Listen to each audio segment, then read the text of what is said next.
there's a lot of work that the Christian people have done. There are many Christian freedom fighters who carried the torch and passed it on. And we need to be thankful for the Christian missionaries who have worked tirelessly to empower and educate the people in the country. When the British had impoverished India, looted, and there were dead corpses all over the country, and they were thrown in the wells, and they were left in the fields. People fled to nearby places and nearby countries, and the World War began. In all these circumstances, we find the Christian missionaries finding their way to India, saying goodbye to their families, selling all their property, all that they have, and with their infant children, with the little children, they have traveled so far, even not supported by their own church people, and still they managed to travel to our country in order to educate. They didn't had a vision back then when William Carey and Alexander Duff, the educators, the people who are responsible for establishing the first universities, when they came, they didn't had a vision. They didn't foresee that they are going to establish university one day. They had a mission. The mission to be available for God. The mission to reach out to the oppressed. That is what the Bible says. The true service to God is to reach out to the needy, to reach out to the poor, to reach out to the oppressed, to reach out to the lost. And that is what they did. They were not supported. They didn't have any funding. But they came. All these people have given away everything that they had and gone to a place where they don't know the language, where they don't have any people, and they didn't care about war. Where did the courage come from? From God, from the zeal. Because these people have set out with a mission and not with any vision. They didn't know what is going to happen in the future. They didn't have a plan or a map or a sketch for them that somebody had given, and they traveled based on that. No. They were carried by the Spirit of God. When these Christian missionaries came to India, they wanted to educate and empower. And the first thing that they had shown, to everybody's surprise, was equality. They didn't bring about their own style of dressing, nothing. They dressed like the local people, and they lived like the local people. They ate what the local people used to eat. Not like the people who were running the government are different from the Christian missionaries. Most of the time, people get confused about the Christian missionaries and the Britishers. The Britishers are not Christian missionaries. In fact, the Britishers, they have exercised the rule and even have opposed and sent back most of the missionaries who were coming with a goodwill to do something good for the country. But at the same time, there were Christians among those government servants, or these Christian missionaries. Some of them have become government servants in order to pass on the rules of equality and abolishments of so many things, so many social evils. So there was a reformation that took about 100 years and more for the establishment of educational system, for the establishment of languages, the linguistics, and for the enforcement of the law and the equality, and then came the independence. They have passed on one individual at a time.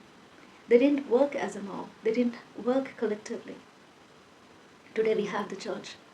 Today we are together with each other. And today we have a lot of prayer support, a lot of communication. Those days they didn't have any funding. They had to write and wait for the responses for months together in order to bring about a change, in order to listen to a word of hope. That is how the missionaries served, with a mission that was ignited in their hearts by the power of the Spirit of God. And today, we are Christians.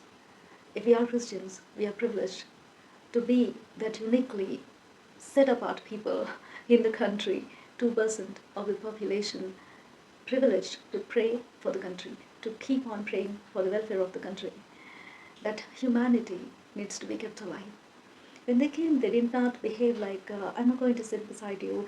No, I'm too educated. I'm that, I'm this, I'm more civilized than you. They didn't exhibit such kind of behavior. They wore our clothing with dignity. And they improvised the local clothing. They didn't change. No, this is not the, saris are outdated, and no, you're not going to wear saris and all. No, they introduced blouses, Charles Mead. the upper cloth revolution that happened, Travancore, Kerala. So much of revolution, so many people have brought about. And Alexander Duff, the person who is responsible to establish the University of Calcutta, in which great people have studied, great social reformers, and the Nobel laureate Rabindranath Tagore, C.V. Raman, all these people studied in that university. When Alexander Duff had come, he was an educator, and he introduced English education. Today we are talking in English. That's because of him. We are getting our higher education. That's because of him. And Alexander Duff, when he set out from Scotland, it took 8 months for him to reach India. And he came. In those 8 months, his ship was wrecked twice, and he lost all that he had, his material, all the possessions, and his literature especially, Bibles, literature, whatever material that he wanted to use for his teaching, for education, he lost everything. And still he came. He didn't go back. He didn't consider it as, oh no, something bad is happening time and again, so I have to go back to my country. This is not a good sign. No. He came with a mission. He did not think of establishing a university. He only wanted to be there to educate people. And that is how it started.